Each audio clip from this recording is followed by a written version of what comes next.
Assalamualaikum warahmatullahi wabarakatuh. Bismillahirrahmanirrahim. Hamidan lillah tabaraka wa ta'ala wa musalliyan wa musalliman ala rasulillah wa ala alihi wa sahbihi wa man walah. La hawla wa la quwata illa billah, amma ba'dah. Hadirin wal hadirat rahimani wa rahimakumullah, para pemirsa, para jamaah yang senantiasa dirahmati oleh Allah Subhanahu wa taala. Alhamdulillah, nikmat Allah yang begitu banyak, luar biasa, bisa kita nikmati saat ini. Salah satunya kita bisa bersama mengkaji ilmunya Allah, mempelajari apa yang wajib kita pelajari. Yang dalam kesempatan ini kita akan melanjutkan kajian kita tentang dosa-dosa besar yang ditulis oleh Imam Az-Zahabi dalam kitab Al-Kabair. Dosa besar selanjutnya bab ke-31, yakni seorang hakim yang jahat.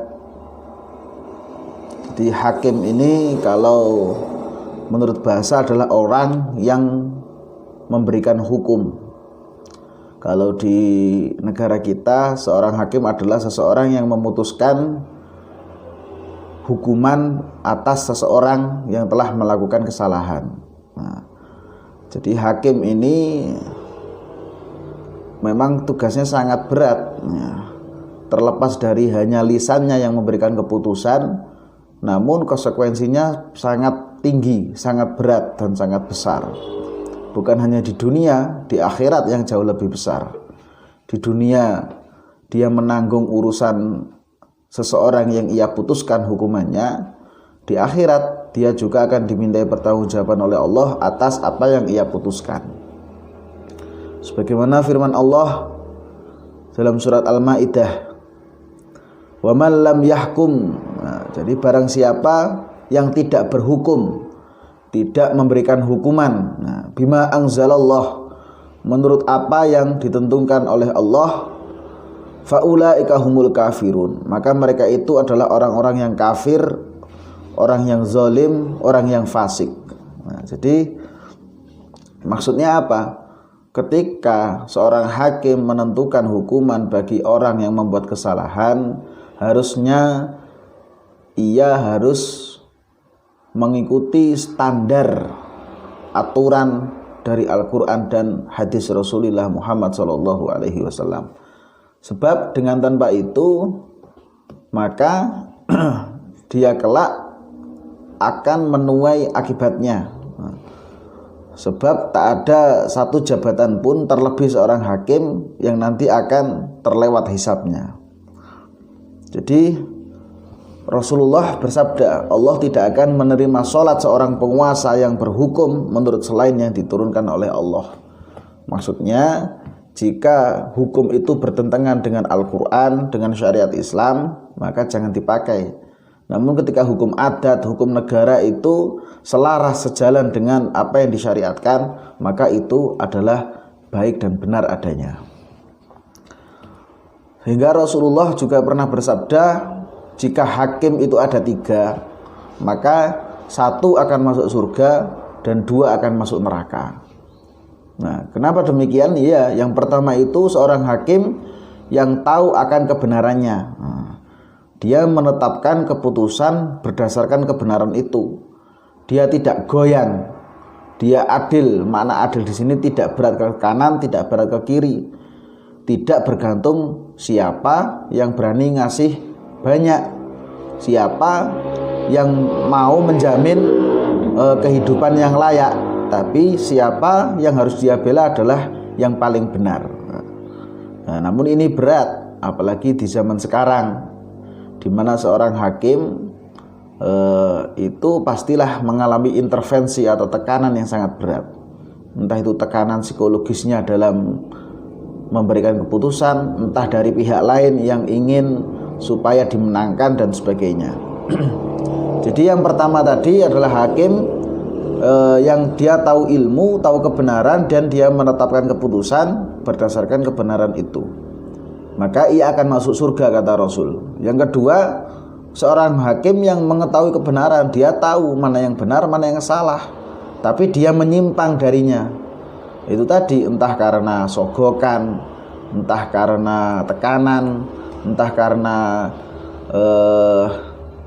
jabatan yang ia pertaruhkan atau keluarganya yang diancam. Nah, dia tahu kebenaran tapi dia menyimpang.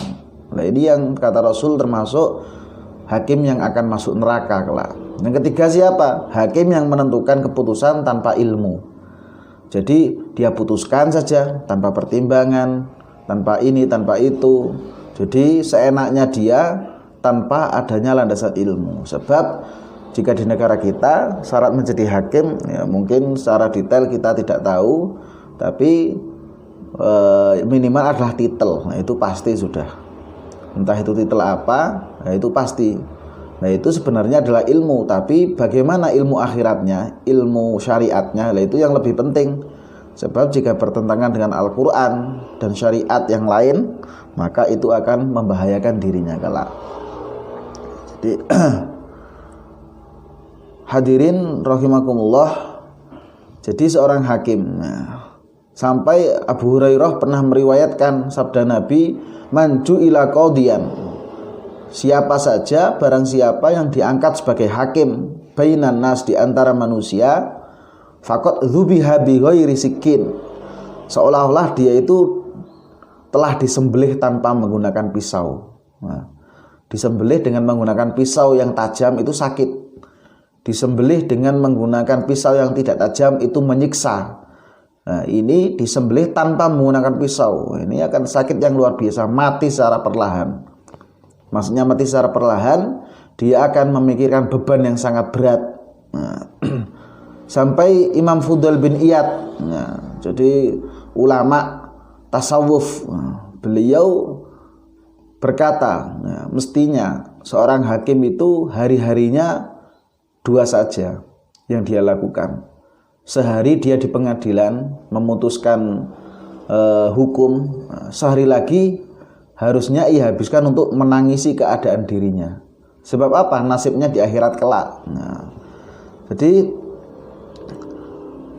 Siti Aisyah pernah mendengarkan Rasulullah bersabda, jadi kelak pada hari kiamat akan ada datang seorang hakim yang adil.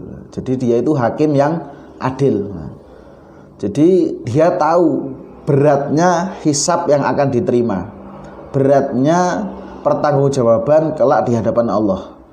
Sehingga ia berangan-angan, andai saja ia tidak memutuskan perkara antara dua orang dalam kasus sebiji kurma. Bayangkan, sebiji kurma yang dipermasalahkan oleh dua orang, itu saja hisabnya sangat-sangat berat. Nah, itu hanya sebiji kurma. Bayangkan jika hakim memutuskan hukuman tentang orang bersalah atau tidak, masuk penjara berapa tahun, berapa bulan, ini berhak bebas, ini harus ditahan, ini harus dihukum mati atau dan sebagainya, luar biasa. Maka dari itu hakim itu sebenarnya berat. Terlepas dari di akhir zaman ini banyak yang memperebutkan untuk menjadi hakim bukan niat untuk keadilan, tapi hanya untuk memenuhi nafsu perut dan yang lainnya. Jadi semoga kita semua dijauhkan dari sifat yang tidak adil, dan semoga kita doakan hakim-hakim kita, para pemutus hukuman, para punggawa terdepan dalam hal hukum untuk memutuskan suatu perkara bisa adil. Semoga kita semua dijaga dan diringankan hisabnya kelak di hadapan Allah Subhanahu wa taala. Hadza minni. Wassalamualaikum warahmatullahi wabarakatuh.